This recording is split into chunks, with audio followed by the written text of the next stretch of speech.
Seat.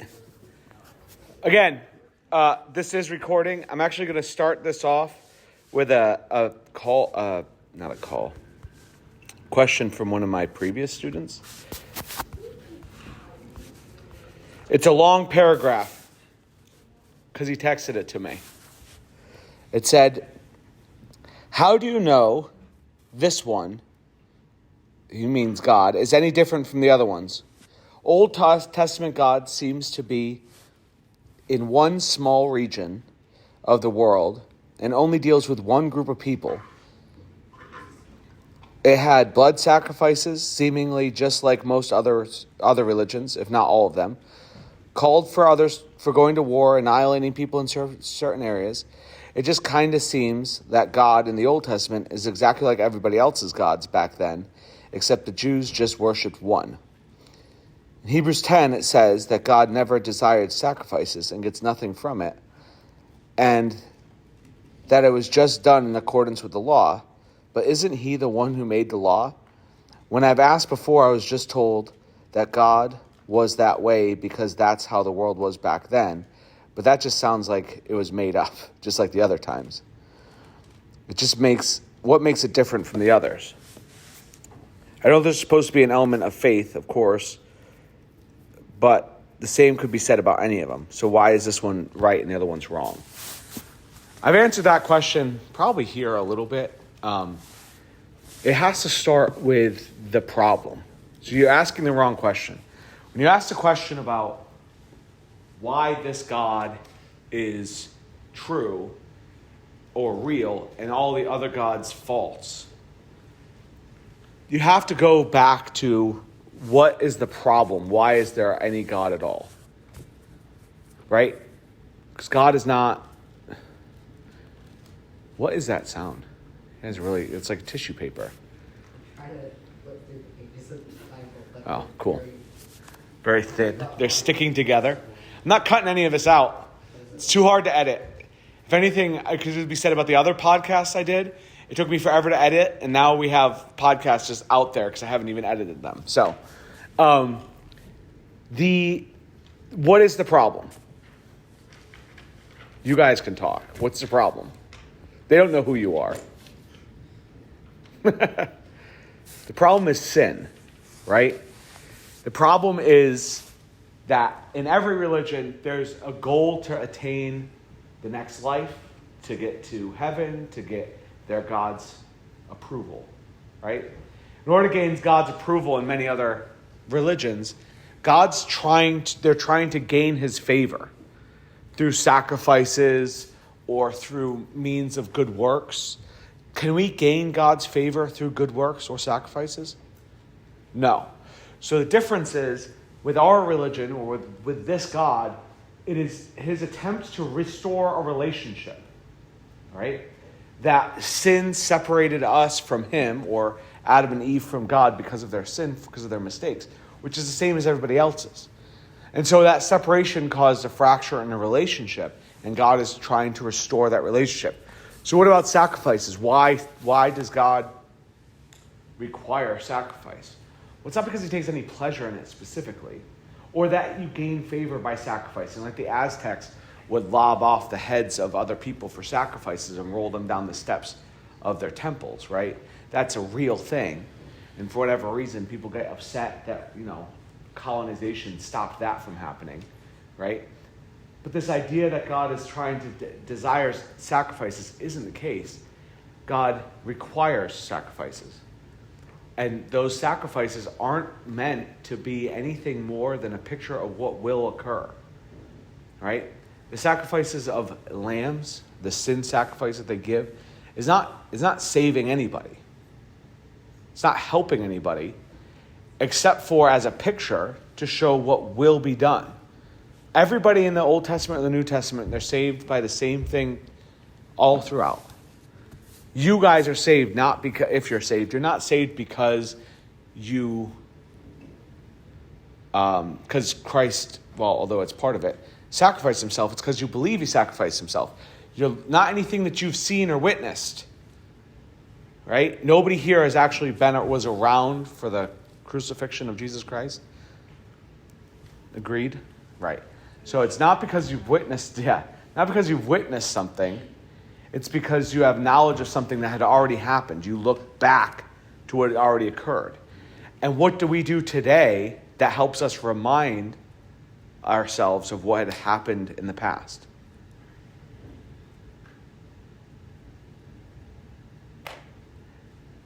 What do we do today that helps remind us of what we've done in the past? Look, like 3 people listen to this. So if you're freaking out because you're worried about what?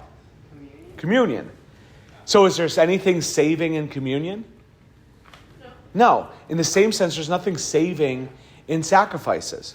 People could take communion, by the way, and not believe any of it. You could take communion, you could take that little cup or a sip of wine or whatever it is, and that of that juice, and take that piece of bread or cracker or wafer or whatever it is, and it doesn't do anything for you because it's just a thing. Just like in the Old Testament, if someone took their lamb and sacrificed it and they just did that thing, it didn't do anything for them. The idea of what they were doing was meant to be a picture of what will come. They're having faith that Jesus will come, that God's Son that he is going to sacrifice for us will come. I don't think for a second God took any pleasure in sacrificing his Son.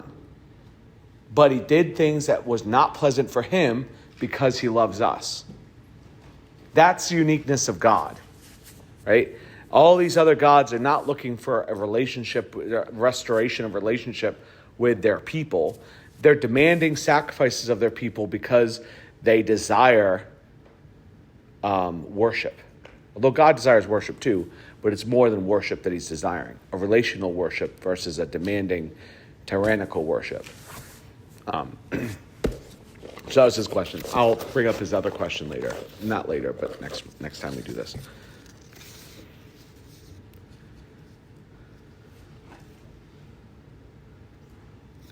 All right. Is there a question you always wish you would find here? And if there is, will you answer it? I know. Yeah, you should answer the question that you would ask. Yeah. I guess I always like questions like that were just asked. Ones that that people really, really struggle with, either theologically or about their own salvation or about how salvation works. Because those are, or end times or any of that, because that's the stuff I'm still working out myself. I am confident in my own salvation, and I'm confident in my own theology, but there's never completed work when it comes to those things. It's always, I'm working it out. I'm trying to figure it out. It's so important, I think, for us to,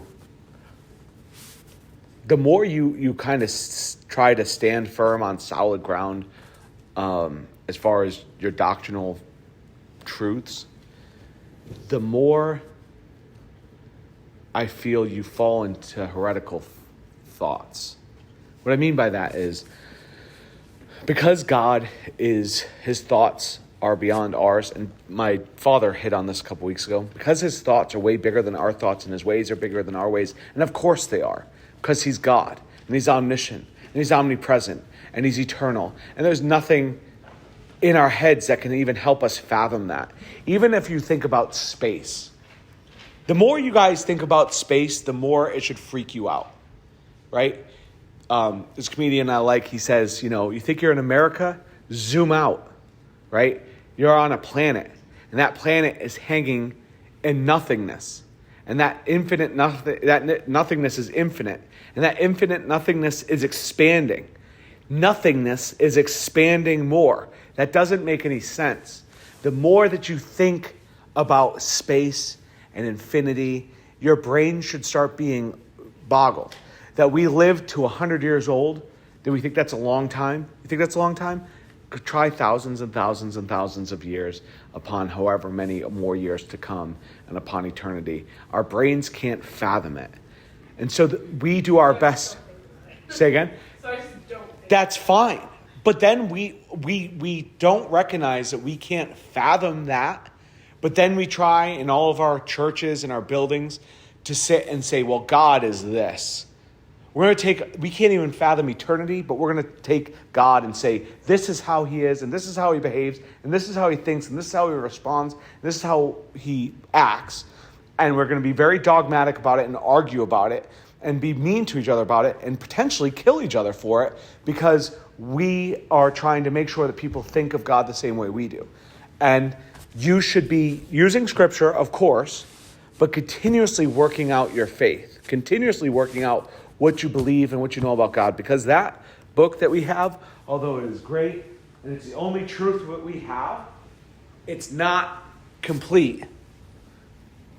And if you are here for the Revelations passage Revelation series that Dad is doing, I don't say Revelations, it's wrong. John is literally commanded to not write something down. It's like he has his pen and his paper, and he sees this vision, and he begins to put it down, and the angel's like, no, don't write this down. And now I'm thinking, well, don't write what down? And he's like, well, I'm not telling you that. You have to find out for yourself. And you're like, well, I want to know what it says and what he saw, and why not just tell him not to write it down? Why does John have to put down that he's not writing it down? Just let it go. Yeah, but I'm going to tell you that I'm not going to write it down. So you're wondering what it is. And to me, a little bit. Yeah, and what's important about that is, and I think the application there, because this is important to understand application, is that God didn't give us a book that tells us absolutely every single thing about him. He does not tell us every single detail about his theology, everything about how he works, about how salvation happens. He does not dissect his own miracles. He does not give us the details on creation. He gives us some good details as far as how long it took and what he created on what day. But he didn't tell us how it works. He didn't explain it to great depth detail. The flood is the same thing. I mean, I believe the flood is a literal thing that happened globally. I believe that. But he doesn't doesn't tell us which animals were on there, what compartments, how much food he needed. He doesn't go into all those details. It'd be nice if he did, but he's just like, you know what? My ways are not your ways, and my thoughts are not your thoughts. You wouldn't understand it even if I did put it in there, because there's a language that you don't get. And I'm not going to, it's going to hurt your brains. So those are the types of questions when people are working out their salvation or working out their theology or trying to figure stuff out, and they're really putting a lot of thought into it, and they ask me those questions that they're struggling with, that I'm also struggling with, because then I can try and work through it with them. Or at least, I like the questions that I say, well, I'm not sure about this, but this is what I think.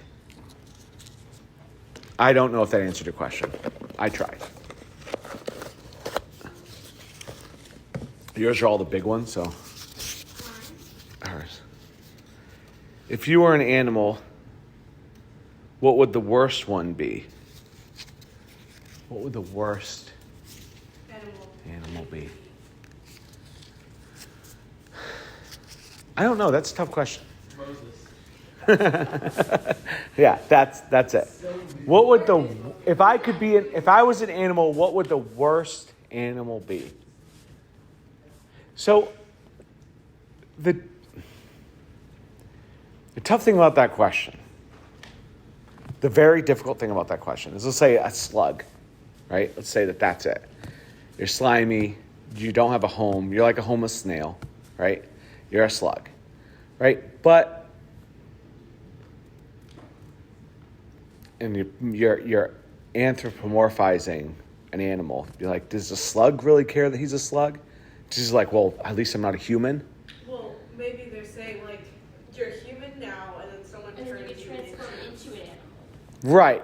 But do I have all my thoughts, like, that I'm a human as a slug? Because that would be brutal. But if I'm just a slug being a slug, it's not, who cares? I'm a slug. Yeah, it's like, whatever. So for argument's sake, I would say, I would be annoyed if I was a squirrel.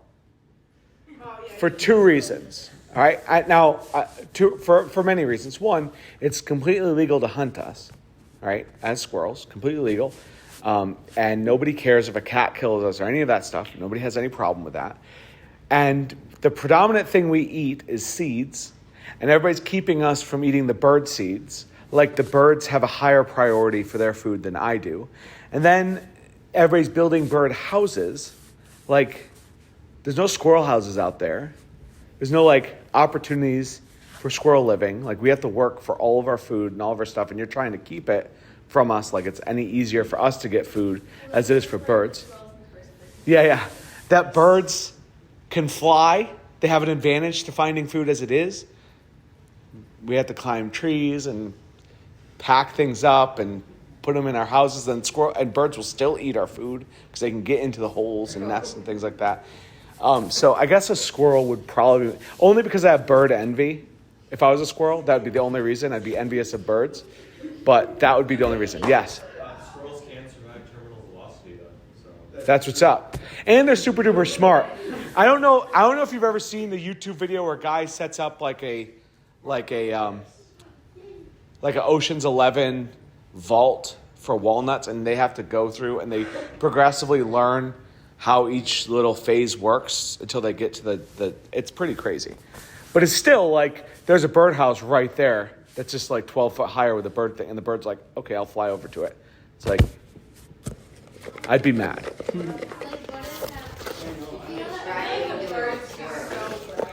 Yeah. Then they'd fly in, grab your stash, and then fly away. Yeah, birds are come out of the church. Nice job, squirrels. And do you anybody know the number one killer of songbirds? What? Cats. Cats are the number one killer of songbirds. And if I was a squirrel, I'd be like, God, good. Bring on the cats. Those squirrels would hate Sadie because Yeah. they constantly kill them. Yeah, squirrels. Just chipmunk, all Squirrels are just everybody's enemies. animals in our yard. Nobody likes squirrels. Yeah, we All right. dead rodents in our yard. Is that a question or you're just throwing things at me? What you missed. What is the most important quality to have in a spouse? If it's to be a Christian, then give me 2. All right, so it's like they anticipated that my answer would be being a Christian. And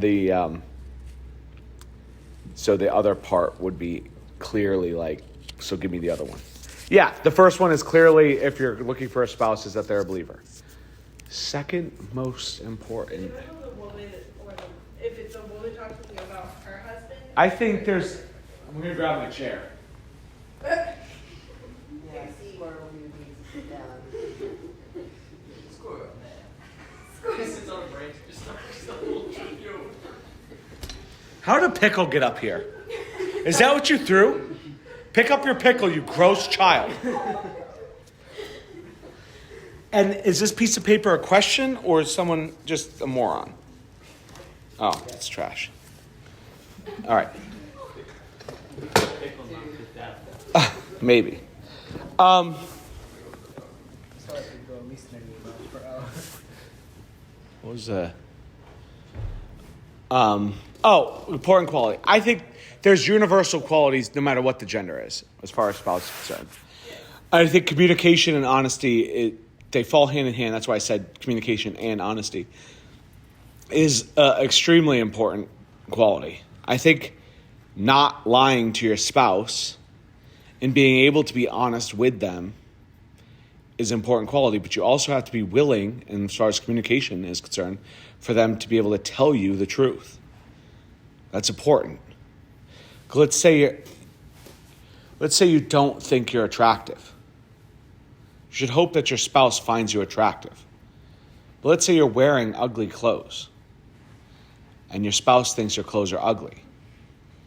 You have to be willing to let your spouse say, hey, I don't like your haircut. I don't like your clothes. I don't like what you're wearing. Not being mean, but to be honest with you. And that's just a general example. But you want your spouse to be honest. I'll give you a good example. Let's say you had a booger hanging out your nose. It's true. It happens occasionally, right? It's embarrassing, correct? Yes. Well, let's say somebody said, hey, there's a booger hanging out your nose. Are you going to get mad at them for telling you? No, I actually appreciate it. Right. But people feel weird about telling you. How many people might see that thing that's happening to you and ignore it for fear of embarrassing you or doing that other thing, as opposed to just saying it to you openly? That's the kind of person you want. Not the person that's worried about how embarrassed you'll feel or how awkward you'll feel if someone says it to you, but the person that will say it to you right away. Hey, you have a booger hanging out your nose. You should probably fix it. It doesn't mean they have to trumpet it or grab a megaphone and a microphone and say, hey, Moses has a booger hanging out his nose. He should probably fix it. But it's the kind of thing you pull someone aside, the kind of person that would be like, hey, you might want to fix your face. What? No. It does make a lot of people paranoid. They start doing this. But it's honesty and communication, and that's what you're trying to develop. Those of you who are allowed to date at a younger age or allowed to date before, 18 or college or whatever, that's what you're trying to develop. You're not trying to develop a physical relationship. Because to be honest, the physical part of relationships are generally the same no matter what, right? It's generally the same principles, concepts, things. You're trying to figure out the people and the ways you communicate, right? Those of you who have been in a relationship and then had to break up with somebody, that's a very important quality. You need to know how to do that. You need to have the confidence in yourself to be able to do that and the ability to do that without compromising your own ethics and your own beliefs. Otherwise, you're going to be caught up in a relationship that is a bummer and you just can't handle, but you don't want to feel bad saying anything or hurt their feelings. I'm not telling you to be intentionally mean. I'm just telling you should work in any relationship being honest. I think a lot of the problems that I was able to solve with Bethany while we were dating were things that I was able to just be honest with her. Hey, you're angry a lot, specifically with me. How can you reconcile the fact that you're angry with me a lot and you say you love me? If I was as angry as you are at me, it would be somebody I would dislike being around. So I'm confused about how this works, and we were able to communicate through that. So it's super important, I think, beyond being a believer, being able to communicate and to maintain honesty.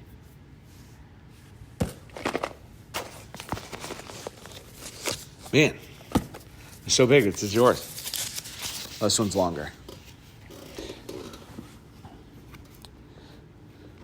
Okay. In Narnia, the last battle, Aslan says if you are trying to serve him, even if you call him by a different name, he observes your deeds as if they were done for him. Does that apply to Jesus in the case of people who have never been exposed to the gospel? No. C.S. Lewis was, I believe, a believer and had a lot of great ideas, but that's universalism. It's the idea that as long as you believe in God or God and call and do good works in his name, that he recognizes those works.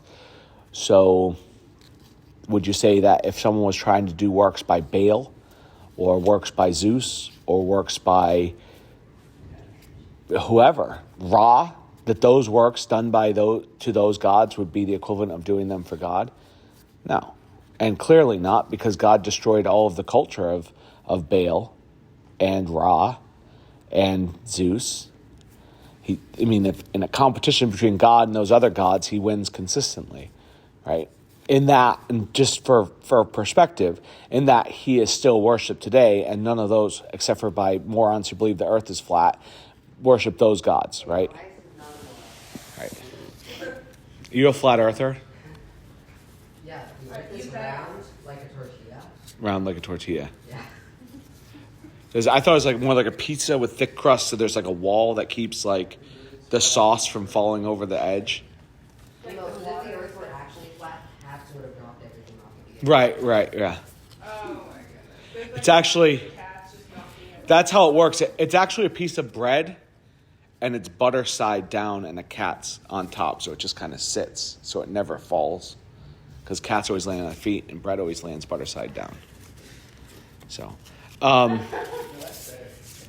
it's pretty good, right? Yeah, those are actually two Hey, will you get us a conceptual drawing?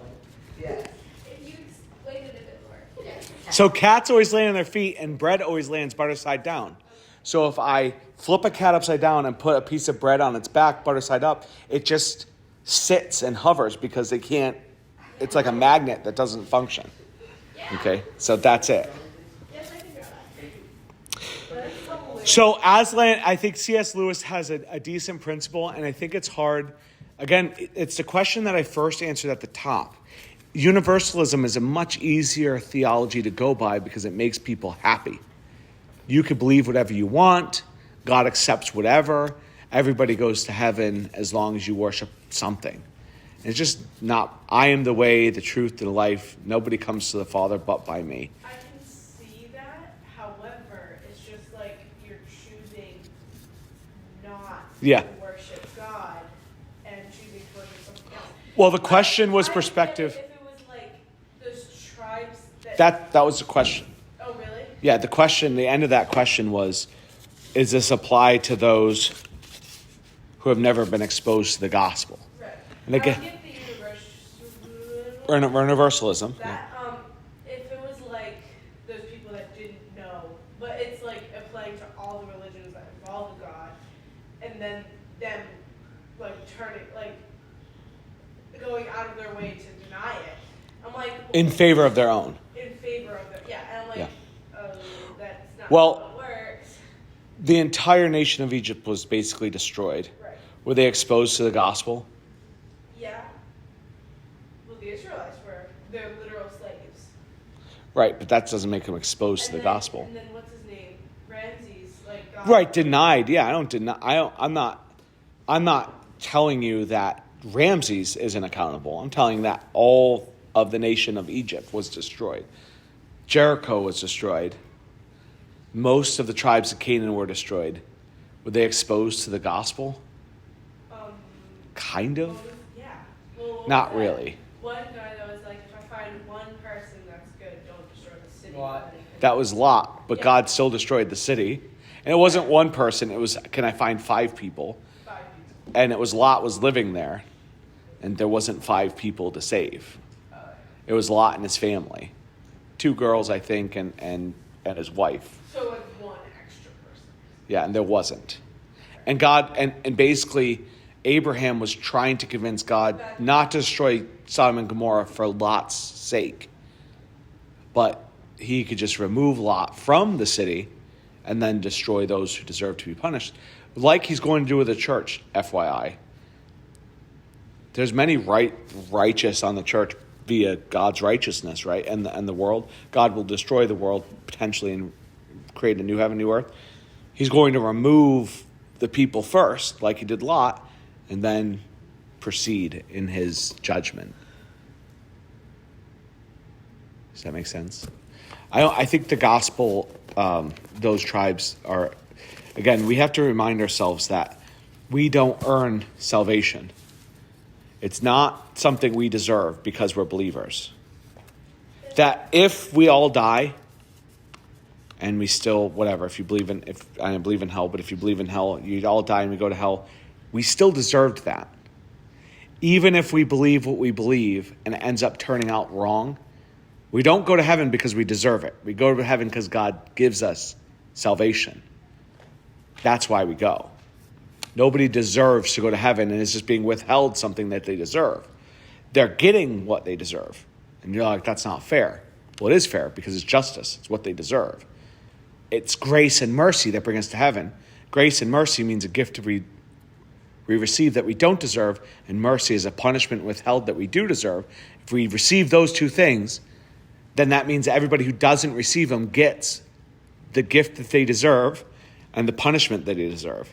Why do like missionaries in this though? Because we've been told, go ye therefore unto all nations, preaching the gospel and baptizing in the name of the Father, Son, and the Holy Spirit. Yeah, but like if people are supposed to know already. No, that's not what I said. Well, then why are they punished if they don't know? They're not punished because they don't know. They're punished because they deserve to be punished for their sin. Right, but then We also deserve it. But Yeah. we believe, so we're No, saved by but grace. we're saved by grace. Right. So why? Aren't they? Yeah. If they literally just don't know. Good question for God, I guess. Again, she's asking, so the thought is that my reasoning for salvation and those who do not believe, right? Even if they haven't been exposed to the gospel, they still deserve punishment because that's what grace and mercy are as far as salvation is concerned. Grace is a gift you receive that you don't deserve, and mercy is a punishment withheld that you do deserve. Just because they didn't receive the gospel doesn't mean that it's not fair. They're getting what, according to God's word, they deserve. We, or the people who are believers, are getting something we don't deserve. We don't deserve salvation, and if it turns out that all of theology is wrong and that we can't stand on the promises we give and we end up being in hell, we deserve that. We don't deserve salvation. And it's something about Christians that think, oh, because we're saved, we deserve this, we've earned it, and we haven't. Those who die without salvation are getting the just judgment that they deserve. And it seems hard to think that because it's like, well, what did they do that was so wrong? God is the one that creates that judgment and has that eye into the heart, into the soul. And he's the one that determines that. Then the follow-up question is, why do we have missionaries? Well, because grace could extend to those people, and we are called to go there to share the message. What was your... If you break down the question, is it how do the people that don't hear Well, become believers? no, that's part of the question. It's the question has to do with universalism in a way. And it comes from the book, The Last Battle from Chronicles of Narnia. In Narnia, the last battle, Aslan says, if you are trying to serve him, even if you call him by a different name, he observes your deeds as if they were done for him. Does that apply to Jesus in the case of people who have never been exposed to the gospel? And the answer is no. C.S. Lewis is great, but his theology isn't like 100% impacted. Your message was perfect a couple weeks ago to answer that. Yeah. To answer that faith isn't somebody saying, I believe, I'm a sinner, I believe. It's not that a prayer. Or Right. It's not like an act that you're doing in that prayer. It's so. And the Bible says this a lot. It's even those who haven't heard have an inner thing that says there's a creator. And it's how you act that out. So you might not know that it's God, but your faith and how you live out your life is an understanding to seek out what that is. So even if you're living on a deserted island with another tribe, you're seeking out where did this come from. And that's with everybody. Right. Why are we here? You might be wrong in your thinking that, oh, we have multiple gods, whatever, but inevitably you're going to come to the question while you grow. Right. Where did we come from? Right. And one of the problems is every time that question in human history has existed, the answer has never been, or rarely ever been, without inspiration. This one God did this one thing, and he loves us and wants a relationship with us. It's rarely gone to that. Normally, it's gone to, these gods desire us to worship. I'm the tribal chief. I have access to these gods. I have the access to the priests. You have to come to me. And hey, he demands sacrifices of gold and blood, and bring your virgins to me so I can cut their heads off and roll them down these stairs and see how many stairs they hit to see how many days of sun we get for the harvest. That's normally in human history what faith devolves into. The Bible shows us that there are times where that doesn't, like in the instance of Oh, sure. Abraham, yeah. came from Yeah. pagan religion. Right. And God revealed himself. Right. There are times where that can happen, and then it's not about, again, I'm quoting you. Right. Paraphrasing. Right. Where it's not about saying a prayer Right. and then trying to act it out. It's about believing it and then living it out. Right. According to what you're convicted of. Yeah, God's salvation works in a very unique way in that it has nothing to do with do these steps. And again, I don't know what's happening right now. That's the primary difference between when I started the faith that we have and the faith that many other religions have. Because any other religion would say if you do this, this, this, and this, you gain favor with the God or gods or the deity. Ours doesn't say that. I can't repeat whatever Abraham did and say this is how it works. If I travel from my home halfway across the country to another place and build an altar and worship God, that somehow I'm saved and sacrifice my son, which, I'll find favor with God, right? That doesn't say that. I don't know if No, that's right. You're right. a lot of times in evangelical Baptist churches, it's say this prayer, Do this thing. follow me as a pastor, not that you do this. Yeah. Follow me as a pastor, I will show you the way. And Right. it's more of a pastor worship or a leader worship. It doesn't have to be necessarily. Right. And that same pastor has a tally on the inside of his Bible about how many people he's led to Christ. Even if you were to sacrifice me, and God said, no, you don't have to do it, never mind. You'd be like, oh, really? Please? I mean, I've come all the way this way. I mean, it's just weight of the knife. I mean, it's coming down. I mean, I get the ram. The ram is right here, but I mean, could we do both? Could we do both? Yeah. The ram is twice as smart as he is anyways. Can I just make him my son? If you haven't heard the gospel, Yeah. you haven't. For me, there was a desire to find. There was something. And I Yeah. was in the United States. Right. I knew there was something. Right. So I can imagine that there's something anywhere. Is it bad to rely on melatonin to go to sleep? No. No. I don't think so.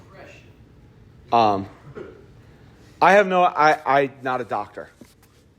I couldn't give you a medical answer. I assume no. I believe melatonin is something you technically produce within your own body.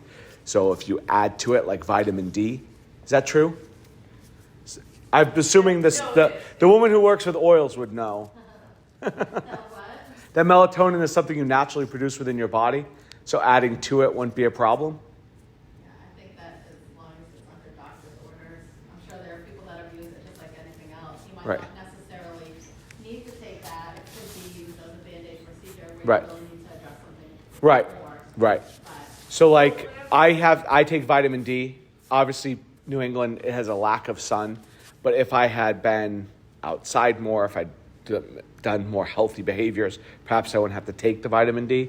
In the same sense, melatonin, there may be something you could do that doesn't require you to take something as a supplement.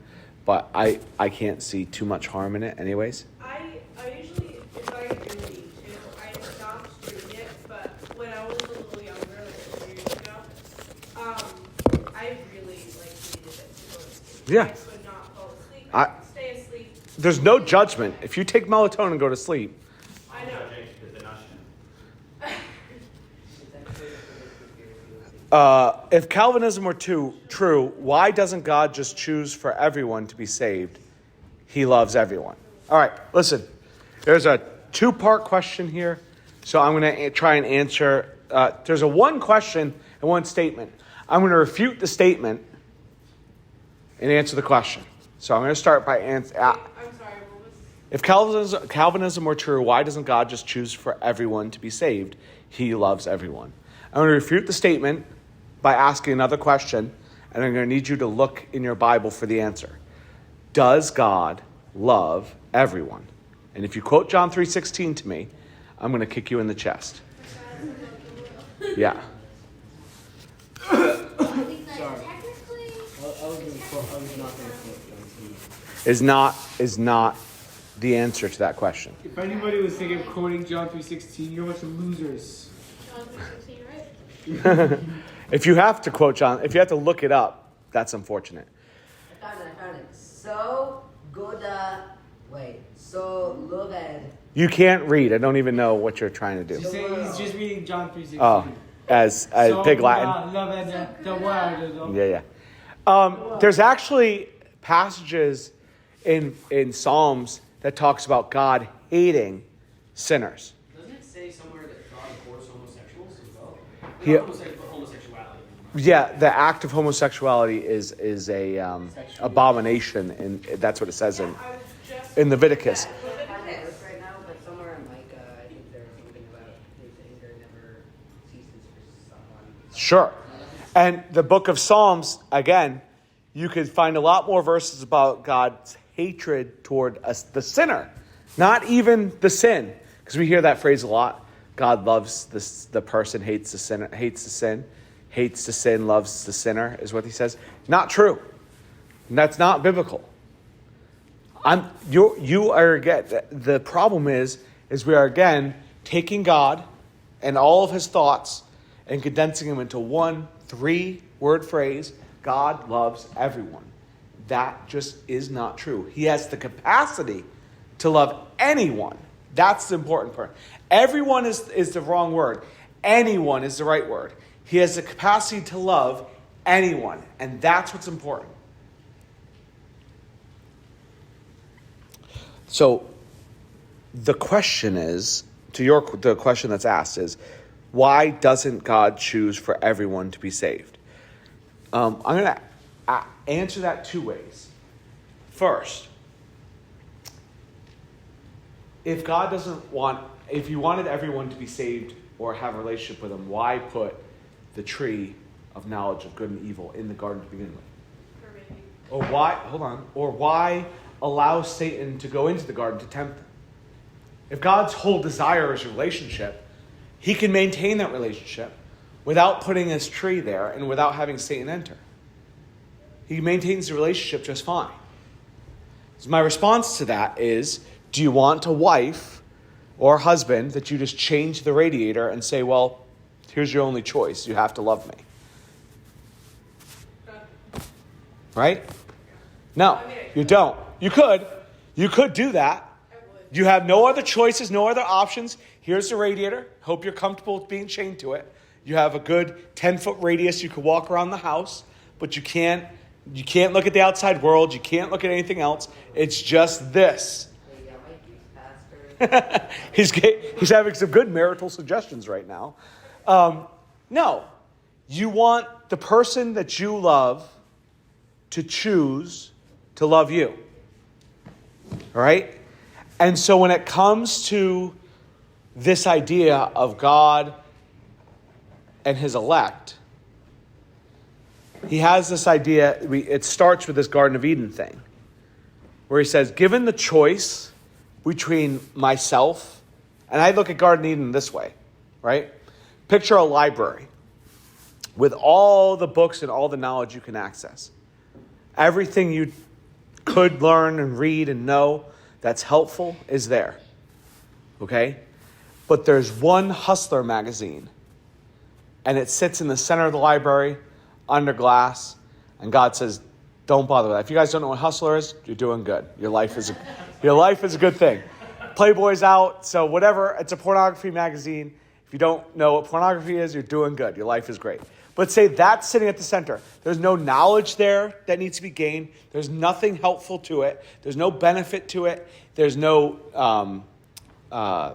beneficial reading involved. It doesn't make you smarter, but it's just there. And the only purpose for it is to engage in carnal, lustful action. That's the only thing it does. Self-indulgent stuff. But every other book in the whole library is to your access. Every other thing that exists for your knowledge is accessible. That one's there and you can't get to that one. Or you're not supposed to read it or look at it, right? This is what the Garden of Eden is. It's all the sustainable food. It's everything you have. And this tree is not knowledge of good only, because they have all the knowledge of good. It's a knowledge of evil too. And their thought is, well, the librarian knows that book's there. The librarian knows what's in that book. And they're just withholding that knowledge from you. And if you want to have all the same knowledge that the librarian has, you need to look in that book too. And then Eve looks through the book and she's like, oh, this book's actually good. It feels good. It's interesting to me. It engages in my own selfish desires. And so, hey, Adam, check this book out. And Adam sees the same thing and it engages in the same selfish desires. And the whole point here is that every human nature, and this is the truth about human nature. So I can't tell you the truth about God. I'll tell you about the truth about the human nature. Given the choice, initially, between our own desires and God, we choose our own desires. It's only through God's intervention that we can have any thought of him whatsoever. This is my theology. So as far as Calvinism is concerned, it is God intervening into our thoughts and revealing himself to him so we have the capacity to choose him. I know that probably wouldn't be standard Calvinism theology. That probably wouldn't be the thing that my brother Nate agrees on, or maybe even my dad. But my thought is free will exists through the inspiration of God so that we have the ability to choose something that we would not normally choose. Does that make sense? Paul, do you agree? You like it? Good. I'll write a book sometime. You should. Honestly, you should. I just want John Piper to be mad at me. Guys, Micah might be literate. Isn't that crazy? I might be. I could read all your questions on the tiniest pieces of paper. You just have to type it out. That says why. I don't know. Why would you make me waste my time? Good question. Why not get a bigger piece of paper? What's my favorite gun? My favorite gun? It's a decent question. I have my favorite current gun that is one that I own, because it's weird to have a favorite gun that you don't own. And it's actually probably one of Paul's favorite guns. It's the P322, right? That's what I have? M17 320. 320. There you go. That's my favorite gun right now. All right. Also, I really like my semi-automatic 12-gauge shotgun with a 20 round magazine drum on the bottom. Oh, that is awesome. Yeah, that's a pretty sweet gun. I have not shot that yet, so I don't know how much I like it. Let's do it. What? Yeah, yeah. Let's start killing some squirrels. You have a whole room of teenagers here and you chose to kill squirrels? No, I don't. I could kill humans. Well, I could, but I'm not going to. Not children. That was caught on the podcast. That's fine with that. Your parents would know. Hey, where's Alex? Oh no. Who's Alex? He gave you this thing? Put the question in the box. Where's Alex? I found that one at the bottom. It's been a few weeks. Where in Scripture does it say you have to worship in church? I know you have to. I'm just wondering where specifically. Do you want those words specifically, you have to worship in church? Or are you looking for the idea of you have to worship in church? Idea. Okay, I just preached it this morning. I know. This was a question. Easy. a month ago. Why are you getting mad at me? Because you haven't done this in like 3 weeks. I apologize. That's why I'm doing a full hour. Which I'm at 47 minutes and 47:50. Which is going to be funny because I'm going to do this and it's going to be like, pretty sure this isn't. So in 1 Corinthians chapter 1, I just preached this morning. Actually, I don't even have to do that. Boom, I'm going to close my Bible. Romans, Ephesians, Philippians, Colossians, 1st and 2nd Corinthians, Galatians. Did I mention Galatians already? John, the book of Revelation. Who is that written to? Churches. Churches. Yeah. Not individuals. So if you're not going to church in the New Testament, you are not receiving those letters. If you're worshiping at Dunkin' Donuts because you and 2 other dudes are like, well, this is church, then you're not getting the letter. Right? Yeah, I know there's a Dunkin' Donuts in Thessalonica and they're hanging out and there's just 2 guys and like, hey, we don't really want to conform to the idea of church. We could just worship because where 2 of us are gathered, God is there also. And they're there. And God doesn't even waste his time, or Paul or nobody wastes their time writing a book to them because they're idiots. If you want to worship God, you can worship at home. You can. But don't call it church. Church, literally, the word, means a gathering outside of your home. There is nothing in the Bible that says, don't go to church, be the church. That is stupid. What about they go Yeah, raise your hand. He raised his hand. Pastor Micah just said that if you host church in your own home, it doesn't count for church for you. I would say that if you're hosting church in your own town, in your own home, you have to consider why you're doing that. Are you hosting church in your home in order for you to grow and build into a bigger church? Or are you hosting church in your own home so you, your 5 or 6 kids, and your friend Jim can come over and have church? Because if you're trying to avoid the church or the people or the doctrine of church or the idea of church, then you're doing it for the wrong reasons. If you're trying to start a church because there's no other like faith church in your town that you can go to, then you're doing it for the wrong reasons. You should join a church. There is a church in your town, likely, that has the same and shares the same faith and beliefs as you do. I see no purpose or reason in America, especially, for you to start a church from your home when there's probably one right there that believes exactly the same things you do, even if it's a bum pastor. Look at all the churches in Revelation that has a pastor or a congregation that's not good, but there's still the faithful people going. Right? It's not a matter of whether this church conforms to what you think it should be. Is this church believe the like faith you believe, and you should be a member and a part of your local church. That's biblical. Now, are there home churches in the Bible? Absolutely. Were there non-home churches in the Bible? Very few. There was a church at Corinth, right? And there were churches at Thessalonica, but there wasn't the First Baptist Church of Thessalonica and the Second Baptist Church of Thessalonica and the Universalist Congregational Church of Thessalonica, and you could choose between the 3 of them. There wasn't that. There's the church at Corinth, and that church at Corinth had a lot of problems. And so you're like, well, I don't have a choice, and maybe I should just start my own church at home. No, you go to that church, because Paul is the one that started it, and Christ is the one that sustains it, and they need a letter of correction, and it's going to that church. All right? Now, do I think that everybody should go to my church? Yes. Well, that's what I'm telling you. Stop going to your churches and start coming to mine. Obviously not telling you that. Yeah, when you all graduate high school and you can make your own choices of what church you go to, our doors are open. No, the point I'm trying to make is that I considered starting my own church. I really did. Want to know why? Because no other churches would hire me to be a pastor, and I believed I was called to be a pastor. Is that the right motivation to start a home church? No. No, it's not. It was my own stubbornness that said, I'm a pastor, and these people don't recognize it, so I'm going to start my own church. I'll show them. Who go get them? Yeah, it's not that. Go, girl. Slay. Instead, what I determined instead of doing that is, and what was advised to me, is just be a member of a church.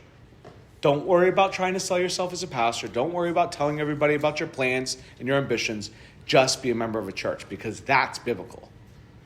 So, I don't know where that question came from or how it started that way. Yes, in the Bible there is many examples of how you're supposed to go to church to worship. Otherwise, many people would not receive, obviously, or probably didn't receive the letters that were intended for them.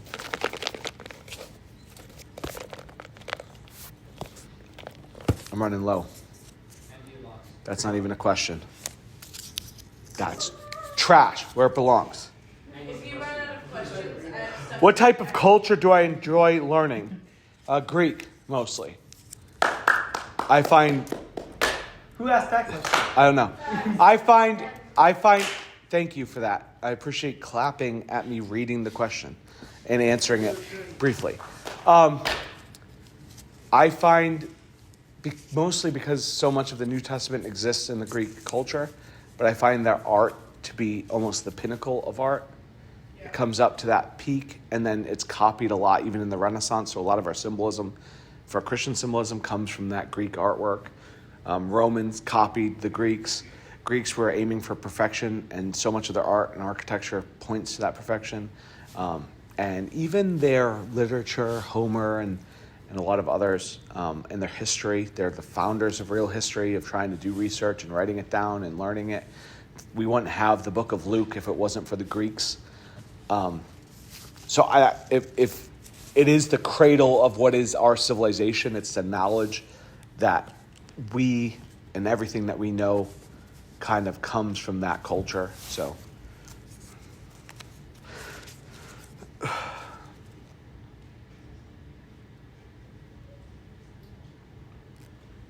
this is a weird question in that, one, I don't know, and two, I haven't played enough this game to actually be able to answer this question.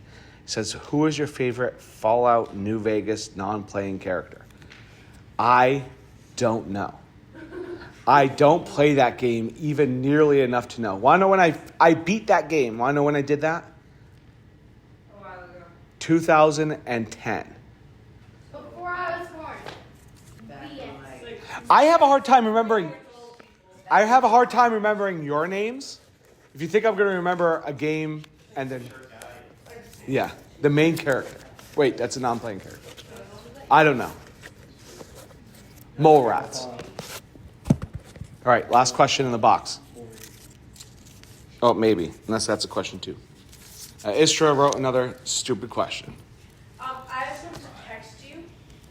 I'll text it quick because I have 5 minutes to answer my last question. Okay. How? Silas wrote another stupid It question. wasn't silent. Somebody. It was this guy. It was This guy. You're the same person, No, that's fair. just different hairstyles. Don't even start. Our personality is- Look, if you switched your sweaters, I wouldn't know the You're like, difference. it's like at the beginning of the video game where they give you the automatic choice what your avatar looks like. And I thought you didn't know your style, but you at least tell the difference between a t-shirt and a sweater. He's wearing, is that a t-shirt? No, he's wearing a button-down shirt. I know it's a button-down shirt. Because I didn't have time to wear something not casual in church. You gonna text it? Yeah, The only thing you look for in clothing is size XXL. that's true, but whatever. I don't really want well, we have to All right. Shh. It's a decent question. Jesus wasn't conceived by Joseph since Mary was still a virgin, and God put Jesus in her, the Holy Spirit did this, put Jesus in her womb. So was Jesus related to his ancestors like David? Technically, no. I said this a while ago and I got so much. I'm not sure if Mary, her bloodline goes back to the kings. No. No, I didn't say it. Yes. I would say no. I questioned it myself. I was like, It- why is it that we care? It might, but that still makes Jesus in the line of David. Want to know how? How? Okay, so it's not bloodline because it doesn't work like that, right? Because he's not conceived by Joseph, he's conceived by the Spirit. But he is still Joseph's son. Yeah. Nope, Adopted. it counts. It counts. Well, yes, right. But it's Gwen. It's the father God chose. Yeah, I know. Right, so it counts. So if Mary was chosen by God, Joseph was also chosen by God. Yes. Well, I was just thinking, I guess it's interesting that he was related to David, but wasn't it not necessarily that he was blood related? It was to like the prophecy of him being Bethlehem because Yes. adopted. You're right. That's exactly the point. It has nothing to do with whether he's actually related to Joseph, because Messiah was never going to be blood related to his father. He was never going to be blood related to his father. But in the same way Mary was chosen, Joseph was also chosen. Chosen to be the father on earth of Jesus. So I hate to quote Guardians of the Galaxy, but I'm going to. Yondu, at the end of the second movie, says to Peter Quill, he may have been your father, but he was not your daddy. No. Maybe your father, but he ain't your daddy. Okay, I wasn't quoting it exactly because I'm not going to do that. Should've. I thought you were gonna- My point is that God chose Joseph to be the daddy for Jesus. The one that would raise him, the one that would have to potentially discipline him. I have no idea. I'm not trying to be sacrilegious. I don't know how accurate it is, but I have a chart that shows that Mary and Joseph were cousins. It's not unlikely, and I think it's very, very likely to be the case. And I think there's passages that goes through Mary's bloodline as well. And I've seen the same chart, but it still doesn't matter. Because, It matters, doesn't yeah. matter. I don't even know if it's accurate. The question that was asked and the answer is, the prophecy prophesies the location, but also to whose family he would be born. and he is born of the line of David, through Joseph. And so Yeah. Jesus Well, I asked him- doesn't claim his kingship because of his father Joseph. He claims his kingship because of his father God.